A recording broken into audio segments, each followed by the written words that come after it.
Good morning, everyone. This is Clarence K Johnson with Genderswag Equality TV and Media. I'm okay with me, so I don't mind you. That's Genderswag. Genderswag, for those of you who don't know, is not another label.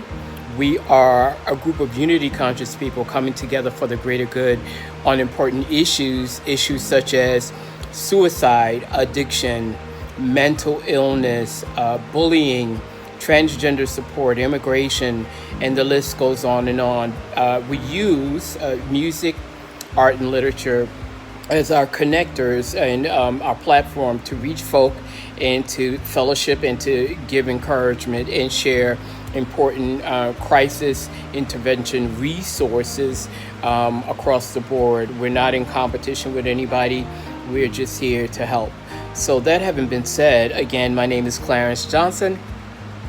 And I'm here today by the grace of God. Today is a beautiful day in New York. Every day is a beautiful day, but today it's about in the high 80s. Sun is beaming. It's just so much peace in my personal space where I am now. I wanted to take a minute to reach out to folk. I am now a full-time student. I'm studying, going for a science BA in counseling with an emphasis on chemical dependency, addiction, and substance abuse. And I am really feeling blessed. And in a moment of study, I'm preparing for my first thesis, my first essay, and the topic is what are the effects of bullying on children? And I wanted to stop my studies just the moment I got filled with spirit, and I wanted to reach out to people out there because, I've been a crusader, as it was, on various topics. Bullying is something that's always been at the forefront. There's just so much work to do that I often get lost in the sauce, traveling in between the different issues that are important to me as the founder of the movement. So people may be getting confused and thinking that, you're just jumping ship and you're doing what you can to be relevant for commercial reasons and all of that stuff. And you know what? Say what you want to say, but I'm the one who's out here every day letting my spirit be known and shedding my light on these issues in whatever way possible with literally no cash in pocket, and going through the things that I've gone through for the past 8 or 9 years and all of that. So I really don't care about what those people are saying. What I care about is that the message, the artwork, the music, the fellowship, the poetry, all of that stuff gets out there to people who are in crisis. If you are suffering, and it can be a child of any age, because in studying on this thesis and gathering information and reading the journals and all of that, you understand that what happens to us as children can often dictate what goes down. Sorry about that. And I apologize for this, Sunday on the sofa, tank top look that I'm giving y'all today. Please don't be too turned off. And I have to study, and I'm raising 2 fur babies, and I have all these health issues, and the housing situation is stabilized in one aspect and not another. So I'm essentially still without a lease, but yet I am provided by the grace of God on all points. So I just want to keep that in mind as I fellowship with you guys. So getting back to bullying.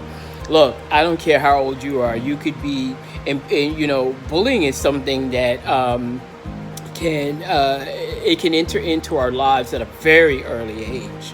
I mean, as animals, human animals, we can be extremely territorial, and I know this because growing up as a kid, I had survey over my toy collection, my room. My mom did an amazing job. We're not presently as close as we were, But I am grateful to my mother for allowing me, in the eye of the storm, as it were, to go through some really wonderful experiences. I had a lot of toys. I had my own room, and my dad too. I can't put my dad out of it because he paid those bills and bought those toys and provided all of that security for us in spite of his challenges. And so, Dad, wherever you are, I am grateful, and I thank you for what you were able to do, and I try not to focus on what you were not able to do, and I do the same thing with my mom and people that I love in order to keep myself balanced and in a place of gratitude, which keeps me closer to God. And I suggest that people learn that skill, because if you are lacking in that, I don't think you'll make it. To be quite honest with you, you have to be able to focus. So that having been said, what is bullying? Bullying is when another person chooses to exert power, inflict harm in a variation of ways on another person. So for example, if somebody is being picked on, called names, physically being abused, and all of this stuff, that's bullying.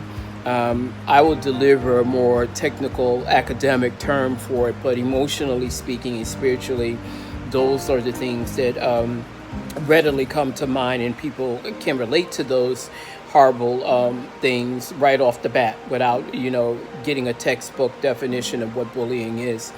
That having been said, I want to continue to reach out to people who are survivors of bullying, in the sense that you no longer are in danger, physical danger of being harassed. Maybe you've graduated out of school and, you're now in a relationship with a loving partner, and you might even have children of your own, or, things of that nature. And you've survived the physical aspect of it, but spiritually, I want to just, say, stay on your high ground wherever you are. A lot of people go through these horrible situations, but they are not able to maintain their high ground. And high ground doesn't mean necessarily that you are better than anybody else. High ground means simply that you are the evolved spirit in that situation. And you could be living in an apartment with someone who is not as evolved in ways that are necessary for for the positivity, for the light, for the goodness in life to ring through. These are people, light workers are is a popular name.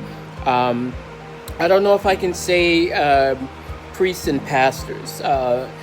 It really depends. You have to, with light workers, priests, pastors, even, somebody like me, you want to make sure that you're getting your vibe. You're getting what I call a vibe is what you feel in your gut when someone is speaking testimony to you, is speaking scripture to you, is giving you spiritual information, guidance of any kind. There are a lot of predators out there, and when I say predators, I'm not just talking about sexual predators. I'm referring to predators of the spirit, people who are bullies. They will get in a position of power. Having a congregation is a very powerful position. And, the master teacher, the master pastor, which for me is Christ, he was able to assemble, a huge congregation in his earthly time here with us on the planet. And, his spiritual magnitude is evident thousands of years later. So I use him as the example. There is a lot of damage out there with broken spirits from bullying. People who are still depressed over it.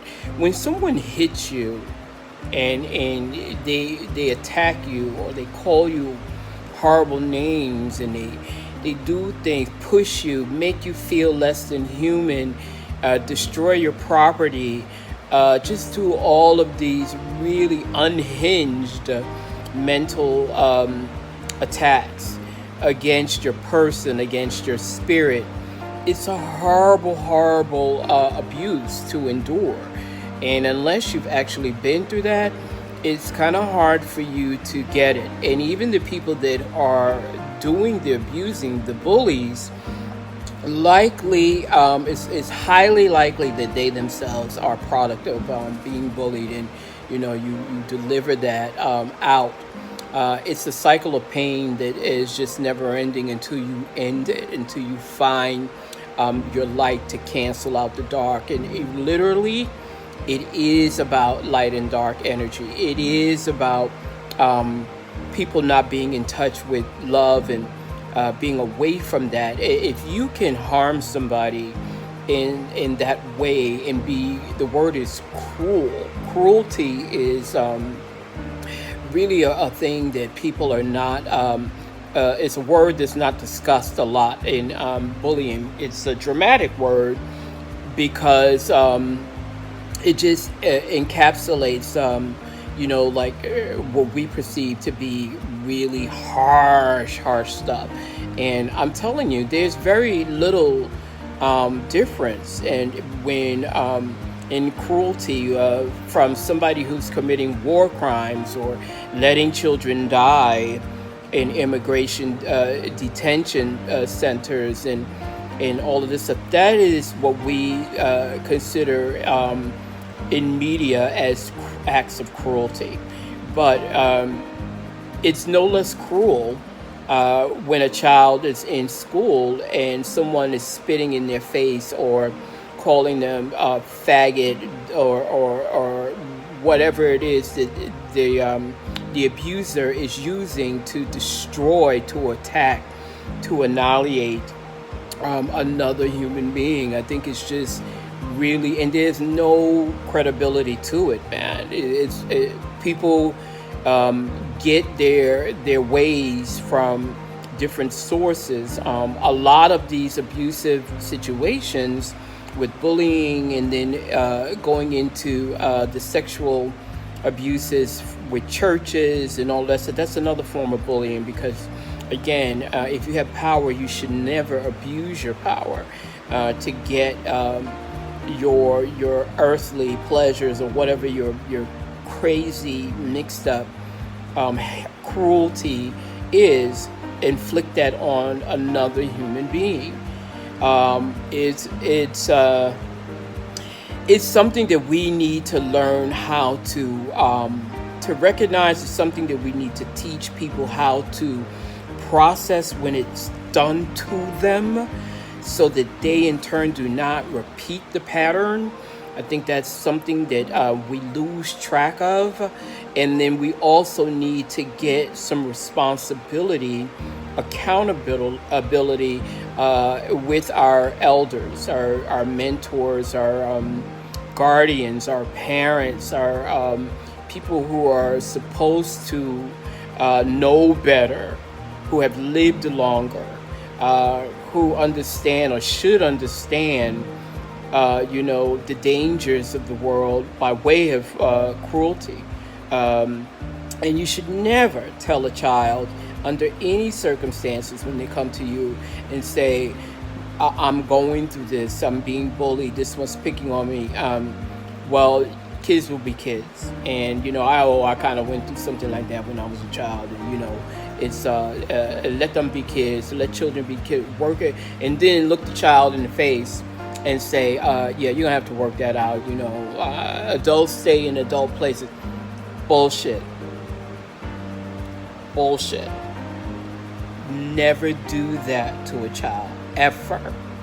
Never do that, because it is your responsibility to go in and make that change for the positive. They are looking to you for that to happen. It is necessary for that to happen. And you can never be so tra-la-la into your own life as an elder and not forget your responsibility in this area, because if you do, you are just as bad in a different way as the bully who is attacking and destroying your child. Okay? And you need to own up to that. You need to make yourself aware of the fact that that is your responsibility. Until that child is of age where they can walk out of your life and fully take care of themselves in the physical sense primarily and spiritually, you have a responsibility to that. Okay, so that having been said, people who are bullied and you are, you're still in crisis, someone is still picking on you at school, look, talk about it. Get yourself on social media, okay? And you go right now to Genderswag, GendersWagyou@gmail.com. You can find me on Facebook. Just Google Genderswag, all one word, GendersWag. You can find me on Instagram under Genderswag. You can find me just about everywhere, Twitter, all those places. And you come out and you say, Mr. Johnson, this is my story. This person has been doing this to me, and this person has been doing that to me. You can let me know. If you want to go private with it, of course, go Gmail. But you know something? I don't have a problem receiving your information on social media. You need to shed that light on your situation in order for the light to protect you. Because if you stay hidden, you are in a dark place, and there's no light coming through when you are hidden in the dark. Does that make sense to you? I hope it does. So turn on the light in that dark place where you are. If somebody's abusing you and making you feel like that, turn the light on. The light workers like myself, there are organizations out there that you can reach out to. This is the light that's in this world, and it's there for you to use. You don't stay in a dark room if you're afraid. You find a light source or you get out of the room. Okay? That's what I'm asking you to do. Get out of the dark room. Don't stay there in the dark and feel alone in the dark. Nobody's there to help you. That is not true. You can be free of this pain. You can get the bullying to stop. Another thing I'm going to close out with today is the fact that with all these heinous murders, the terrorism that's going on in the world is another form of bullying, and pain. The people who are bombing, the people who are shooting, the people who are killing, the people who are out there wearing sheets and all of this crazy shit, those people are in pain, and don't you forget it. Don't you forget it, because we tend to think that abusers are evil and they're not to be pitied in this regard. They are to be pitied because you know why? They never found a way to relieve their pain. They never found their way out of the dark room. When they go in with these guns and stuff, they're coming from that dark place and they've lived in it. They festered in it. The light never got through to them. It never got through to them, and this is why it's happening. People don't want to admit the chain of pain. The chains of pain is what's destroying this world. To me, our president is a pain. I look at Donald Trump and I say, bullied. He was bullied. Somewhere along the line, the pain is there. You can't be that expert at inflicting pain on others and bullying other people unless it was done to you. Look at what he does. Look at how he does it. Look at who he attacks.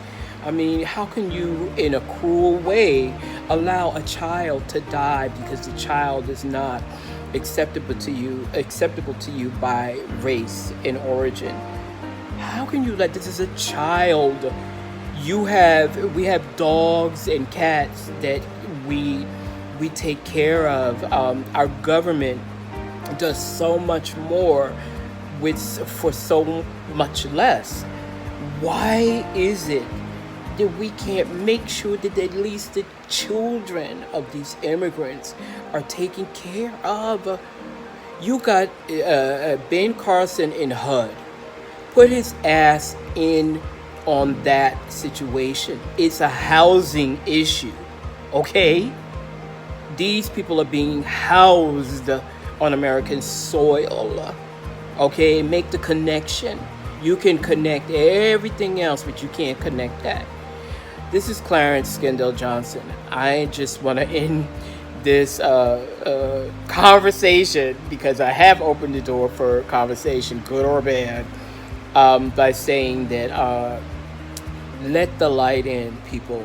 Bring out the light in you. We've got a great store. I'm using this store to share my art, which is healing, inspirational work. I've had my own personal journey documented in the form of a gallery, which has now been transposed onto merchandise. You got cool hats, t-shirts, bags, greeting cards, really incredible stuff. Pet Magic is there. Be Yourself campaign, some really, really fun stuff. And you can find this at by going to this address, cafepress.com/genderswag. Again, it's Cafe Press, that's CAFEPRESS, all one word, .com/genderswag, GENDERSWAG. Go there, have some fun. 50% of the proceeds there goes back into my campaign. We will be doing in 2020 our Genderswag concert. I'm restarting the Genderswag radio program next month. My magazine is launching. I got the clothing line up. Workshops have already started since March here in Brooklyn, New York at the Brooklyn Public Library, 2 Saturdays a month. The money is being put to good use, but we need those funds to keep going. There's also a GoFundMe account, which if you follow me on social media, you can find the link for that. But we need those funds. We need to be able to give away t-shirts, hats, bags to the schools, to the prisons, to the hospitals. These are beacons of light, and I need your help. I cannot do it alone. And it's good stuff. Go and check it out, and you be the judge. But I love you guys. I hope that you involve yourselves with something important in by way of shedding light into the world and eradicating the darkness. Genderswag is a good place to start, but there are other organizations out there. Just get out there. Memorial Day, this is the Memorial Day to remember light, people who have given their light or their lives, for different causes and things of that nature. That's how I'm perceiving it. So anyway, guys, if you have any questions, you know how to find me. I love you. This is Clarence Johnson with Genderswag Equality, TV and Media. I'm okay with me, so I don't mind you. That's Genderswag.